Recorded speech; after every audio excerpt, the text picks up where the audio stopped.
Okay, guys, this is chapter 11, work. So let's look at adolescent work in traditional cultures. Hunting, fishing, and gathering. These duties are typically undertaken by the men. Boys learn to hunt and fish by accompanying their fathers and other men on expeditions. Often in cultures where males have that responsibility of the hunting and fishing, women have a complementary responsibility for gathering. Farming and care of domestic animals. Adolescents in cultures where agrarian economies often provide useful work to their families. Because taking care of domestic animals often requires little in the way of skill or experience, it is frequently the responsibility of adolescents or even pre-adolescents all over the world. Farming often requires a higher level of training and skills, so this enterprise is typically carried out by the fathers and sons. Childcare and household work. Women and girls have main responsibility in most traditional cultures in caring for children and doing the housework or household work. By doing this kind of work, the adolescent daughter prepares herself for her adult role or her adult work role and demonstrate to potential marriage partners that she is capable of running a household. It's interesting how in traditional cultures we still have the same kind of views as we have had in American culture back in the day.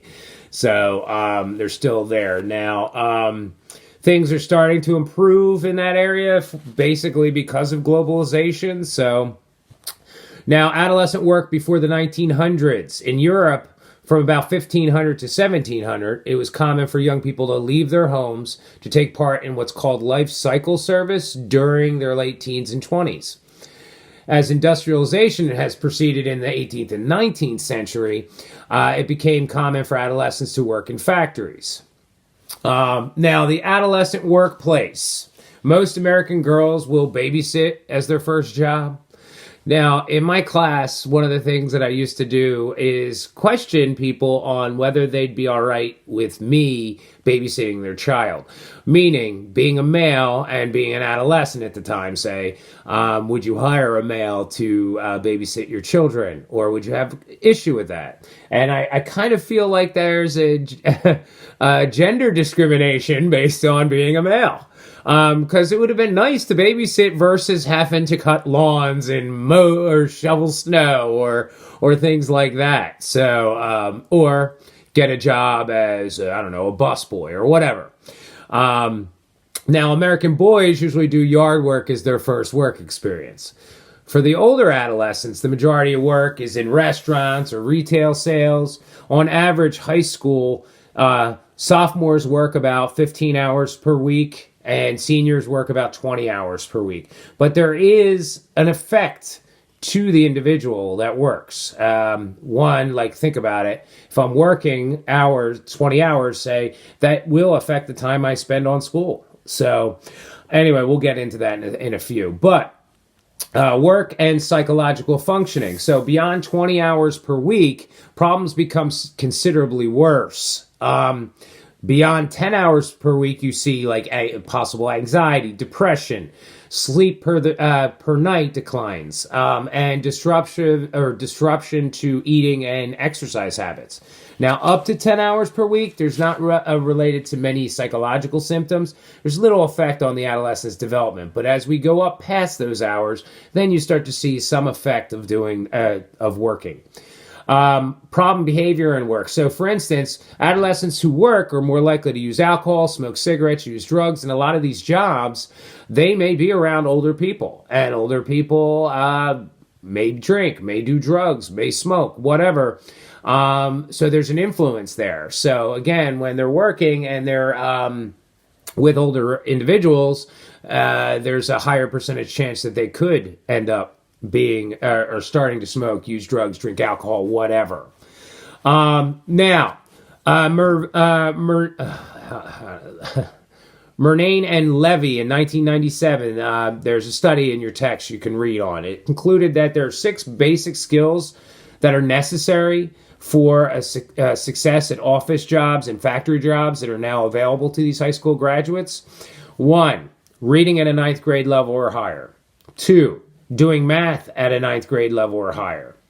3, solving semi-structured problems. 4, communicating orally and in writing.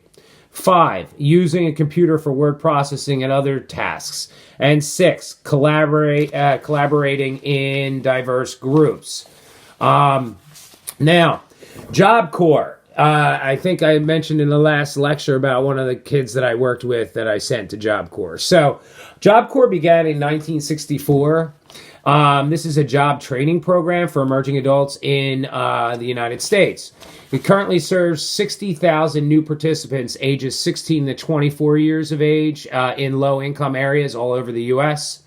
The research that was done on Job Corps programs indicated numerous benefits to the participants, such as they were employed more hours per week, they earned $22 more per week, they improved their literacy and numerical skills, they were more likely to earn a GED and less likely to be arrested. Now, when we look at working in jobs, we need to compare like the United States with others. So let's talk about Europe versus the US. So in European countries, school to work programs are a basic part of the national government.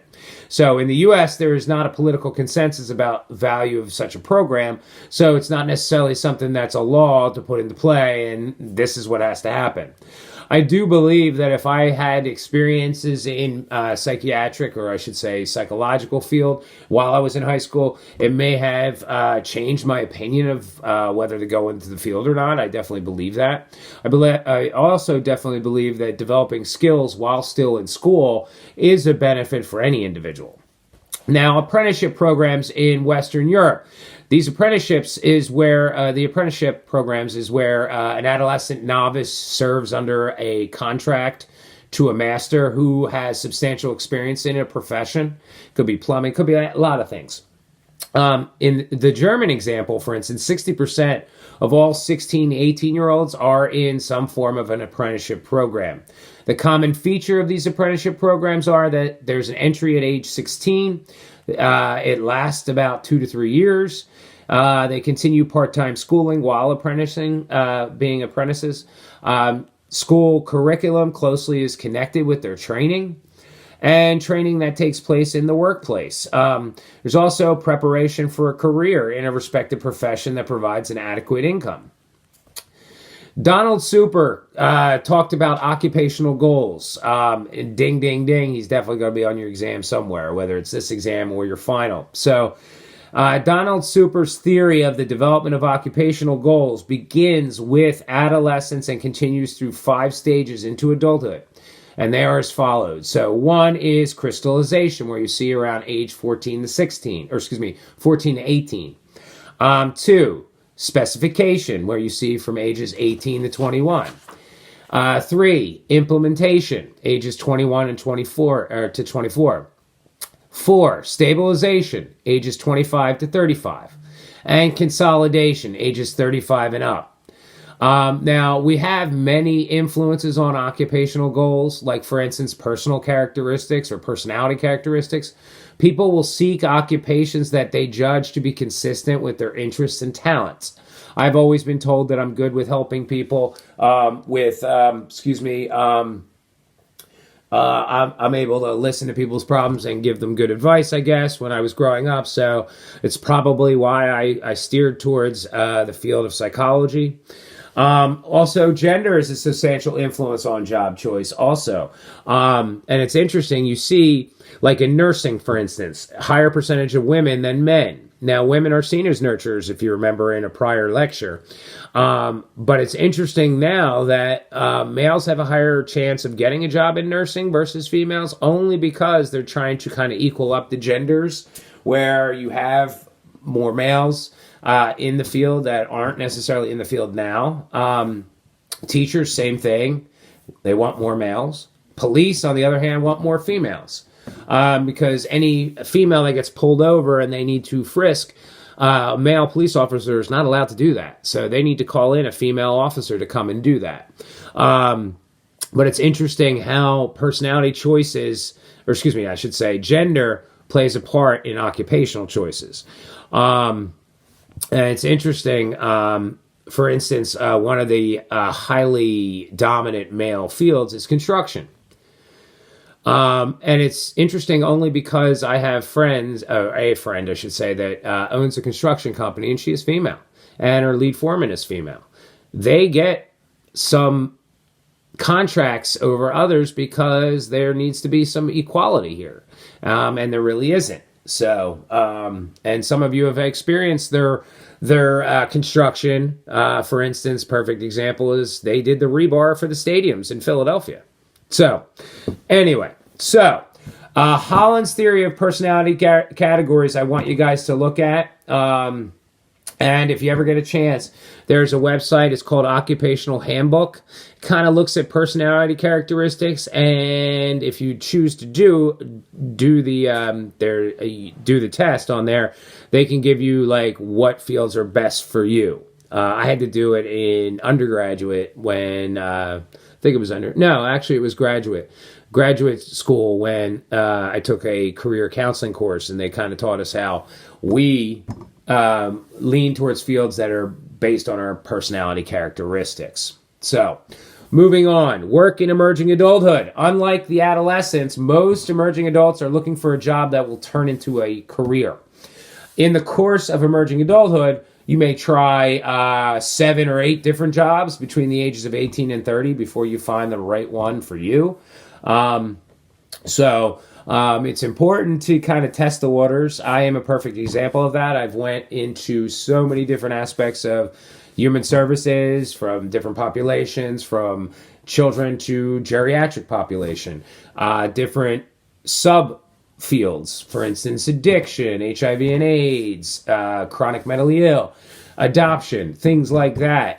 So to test what I would like. And I'm glad I did it because it gave me experience in all facets of the field.